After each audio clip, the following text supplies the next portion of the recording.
नमस्कार दोस्तों। कैसे हैं आप लोग। आशा करते हैं आप लोग अच्छे होंगे, स्वस्थ होंगे और मस्त होंगे।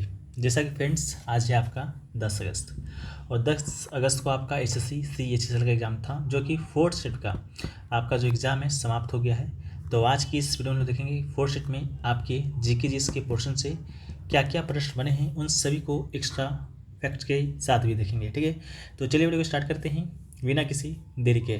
तो पहला जो प्रश्न देखिए पूछा गया है कि 2028 का जो ग्रीष्मकालीन ओलंपिक खेलों की जो मेजबानी है कौन सा देश करेगा। ठीक है, तो इसका जो राइट आंसर है आपका लॉस एंजलिस अमेरिका हो जाएगा। ठीक है, ये प्रश्न हमने आपको बहुत बार बताया भी है। ठीक है, कि 2018 का कौन करेगा, 24 का कौन करेगा, 32 का कौन करेगा, 20 का कौन किया। ठीक है, तो 28 का आपका पूछा गया था, लॉस एंजलिस में होगा 21 जुलाई से लेकर 6 अगस्त तक। ठीक है, इसके अलावा इससे पहले का अगर देखें हम लोग 2024 का कौन करेगा, तो 2024 का जो ग्रीष्मकालीन ओलंपिक है वो दोस्तों आपका पेरिस, ठीक है, जो कि फ्रांस की राजधानी है, वो दोस्तों आपका करेगा, जहाँ पर एफिल टावर है। ठीक है, 26 जुलाई से 11 अगस्त तक 2024 में करेगा।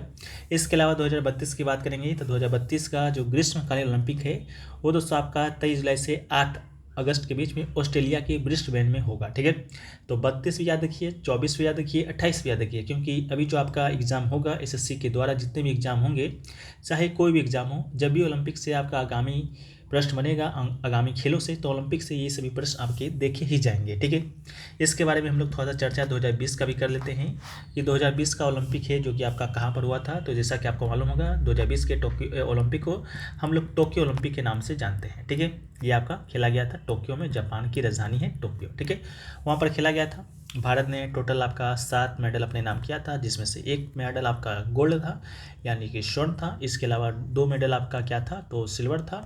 इसके अलावा 4 मेडल क्या था, तो 4 मेडल आपका ब्रॉन्ज था। ठीक है, तो ये 7 मेडल भारत ने अपने नाम किया था। और रैंक की बात करेंगे भारत का, तो 48। ठीक है, 48वां रैंक आपका भारत का टोक्यो ओलंपिक 2020 में आया था। ठीक है, तो ये तो रही बात आज के प्रश्न का। लेकिन अगर आपका आगामी शिफ्टों में एग्ज़ाम है या आगे कोई भी एग्ज़ाम हो, ठीक है, एसएससी एमटीएस का ही क्यों ना हो, दिल्ली पुलिस का ही क्यों ना हो, स्टेनोग्राफर का ही क्यों ना हो, ठीक है, तो आपके लिए एसएससी 2023 में जितने भी एग्ज़ाम अभी तक कंडक्ट हो चुके हैं, जैसा कि आपका एसएससी सीजीएल का 39 शिफ्टों का एग्ज़ाम कंडक्ट हुआ है अभी हाल ही में, एमटीएस का आपका 57 शिफ्टों में, CHSL का आपका 36 शिफ्टों में 2022 वाला, और 23 जो वाला एग्ज़ाम आपका चल रहा है। ठीक है, आज तक का PDF अगर आप लेना चाहते हैं तो मात्र 59 रुपये में आज इसे प्राप्त कर सकते हैं।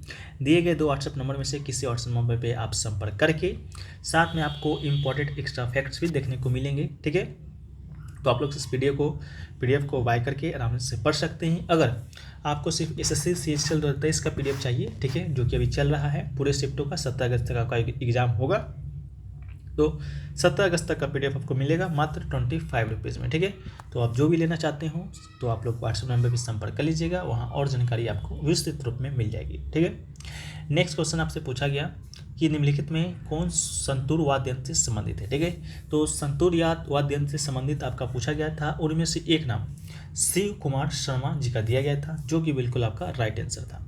शिव कुमार शर्मा जी के बारे में बात करेंगे तो 1986 में इन्हें संगीत नाटक अकेडमी पुरस्कार दिया गया है। पद्मश्री आपका 1991 में, और पद्म विभूषण से भी इन्हें सम्मानित किया जा चुका है। ठीक है, तो शिव कुमार शर्मा इसका राइट आंसर था। इसके अलावा अगर आपसे उस्ताद जाकिर हुसैन के बारे में पूछ दें तो ये दोस्तों आपकी क्या है, भारतीय तबला वादक हैं। इसके अलावा अगर आपका बिस्मिल्लाह खान से संबंधित प्रश्न पूछ दे तो इनका मूल नाम कमरुद्दीन खान था, और एक ये क्या है, तो मशहूर शहनाई वादक हैं। लेकिन अगर आपसे पूछा जाए कि पंडित भीमसेन जोशी किस संगीत से संबंधित हैं, तो ये आपके कर्नाटक संगीत से संबंधित है। ये प्रश्न आपका पहले भी बन चुका है। ठीक है, भारत में 2 आपके संगीत हैं, एक हिंदुस्तानी संगीत, एक कर्नाटक संगीत। ठीक है, तो पंडित भीमसेन जोशी हैं जो कि आपके कर्नाटक संगीत से संबंधित हैं, इस बात को आप याद रखिएगा। ठीक है, नेक्स्ट क्वेश्चन पूछा गया कि निम्नलिखित में से किस तत्व का जो परमाणु संख्या है 87 है। ठीक है, तो फ्रेंसियम इसका राइट आंसर था। फ्रेंसियम तत्व की जो परमाणु संख्या है 87 है, और प्रतीक आपका FR है। ठीक है, इसको याद रखिएगा। और इसका जो रेडियो धर्मिता होता है वो आपका उच्च स्तर का होता है।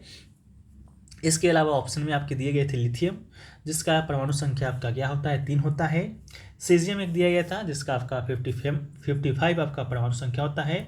और रुबिडियम की बात करेंगे तो 37 आपका इसका परमाणु संख्या होता है। ठीक है, नेक्स्ट क्वेश्चन पूछा गया गांधी जी का जो जन्म हुआ है कब हुआ था, ये क्वेश्चन आपसे पूछा गया था। तो गांधी जी का जन्म के बारे में हम लोग कल ही परसों डिस्कस किए थे कि जब आपका मैंडलिव ने आवर्त सारणी का खोज किया था 1869 ईस्वी में, उससे से आपको गांधी जी का जन्म याद रखना था कि 1869 में आपका गांधी जी का भी जन्म हुआ था। ठीक है, तो गांधी जी का जो जन्म है आपका 2 अक्टूबर 1869 को पोरबंदर गुजरात में हुआ है। ठीक है, 1869 में आपका मैंडलिव ने आवर्त सारणी का भी खोज किया था, जिसमें जो मूल तत्व था आपका, जब शुरू में आवर्त सारणी का खोज किया था मैंडलिव ने, उस समय आपका 63 तत्व थे। ठीक है, इसको भी आप लोग रिलेट करके याद रख लीजिएगा। इसके अलावा गांधी जी के जन्म दिवस के ऊपर आपका एक और प्रश्न पूछा गया था कि 2 अक्टूबर को हम लोग कौन सा दिवस मनाते हैं।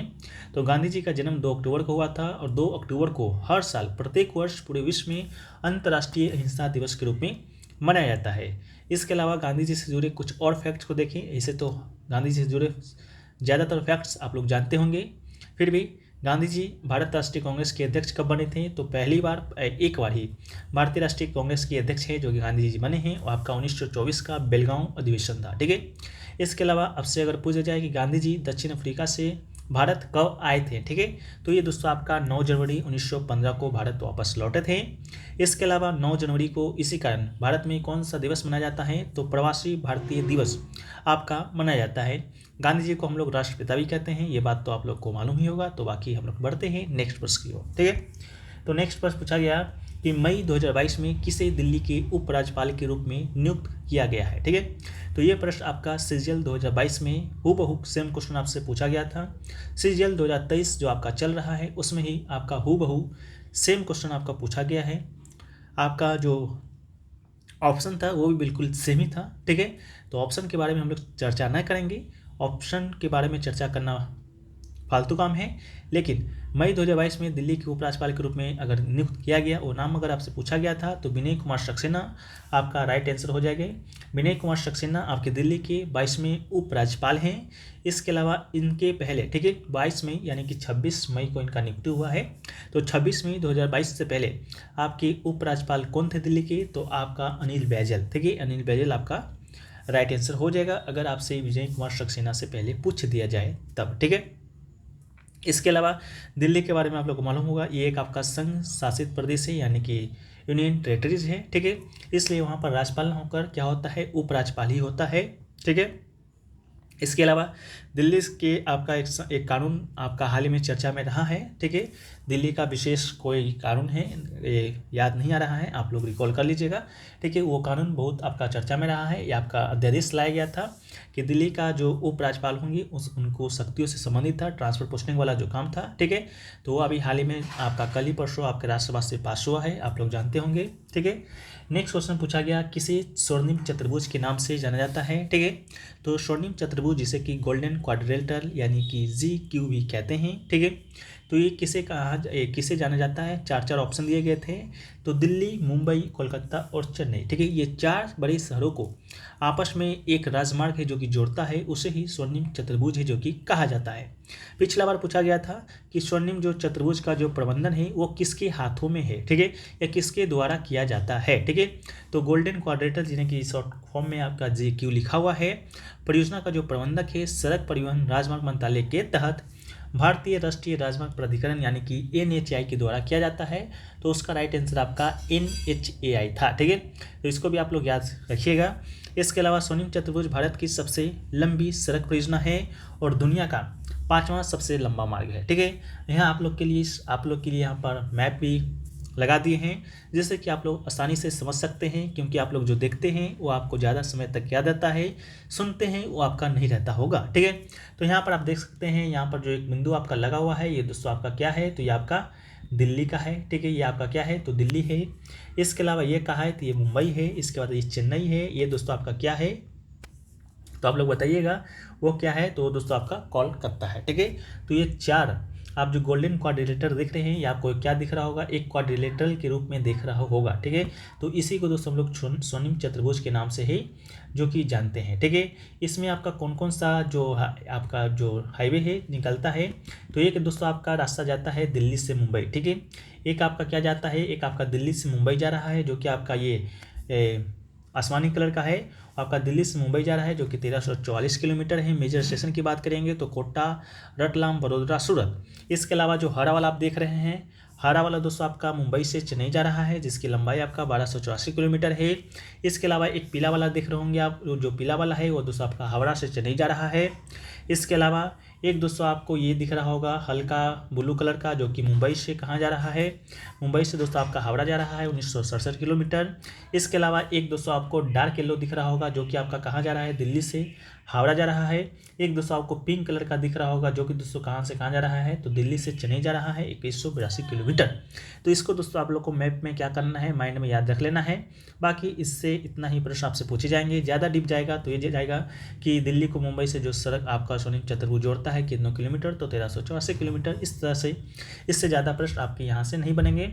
बाकी इसका जो शुभारंभ में आधारशिला है किसने रखा था उसके बारे में बता देते हैं। 2001 में आपका ये एपीजे अब्दुल कलाम नहीं, आपका अटल बिहारी वाजपेयी जी थे, जो कि प्रधानमंत्री उस समय आधारशिला रखे थे। ये सोनिम चतुर्भुज जो बना था वो दोस्तों आपका 2012 में बनकर पूरा हुआ था। ठीक है, बस इतना ही याद रखने की जरूरत है। नेक्स्ट क्वेश्चन आपका पूछा गया था कि मुगल समाज के किस शासक ने यात्रियों की सुविधाओं के लिए विशेष ध्यान दिया था। ठीक है, तो इसका जो कंफर्म आंसर है मिल नहीं पाया है। मेरे अनुसार इसका राइट आंसर अकबर हो सकता है। ठीक है, अकबर हो सकता है। बाकी अपने अपनी राय इस क्वेश्चन के ऊपर आप लोग दीजिएगा कि इससे संबंधित क्या प्रश्न आपके बने थे। ठीक है, इसके अलावा नेक्स्ट क्वेश्चन पूछा गया कि विजय हजारे ट्रॉफी जो 2022-23 का हुआ था उसमें उप विजेता टीम कौन सी रही थी। तो पिछला बार आपका 21-22 का शायद पूछा गया था, तो इस बार आपका 22-23 का पूछा गया है। तो उप विजेता, ठीक है, उप विजेता टीम की बात करेंगे तो ये दोस्तों आपका महाराष्ट्र रहा था।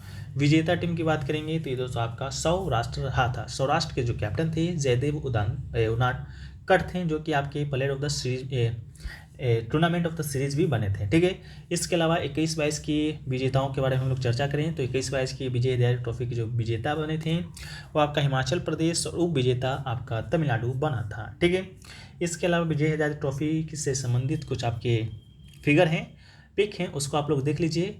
इसका जो आयोजन है 22-23 का 12 नवंबर 2022 से दिसंबर 2022 तक हुआ था। लिस्ट ए का ये फॉर्मेट है, 50 ओवर में खेला जाता है। किसके द्वारा प्रशासित किया जाता है, तो बीसीसीआई के द्वारा। फाइनल मुकाबला आपका नरेंद्र मोदी स्टेडियम अहमदाबाद में खेला गया था। टोटल 38 टीमों ने पार्टिसिपेट लिया था। कुल 105 मैच खेले गए थे। उप विजेता आपका महाराष्ट्र जो कि 5 विकेट से जीता था, और विजेता आपका सौराष्ट्र जिसका दूसरा खिताब था। ठीक है, नेक्स्ट क्वेश्चन पूछा गया आगा खा का जो कप है आपका किस खेल से संबंधित है।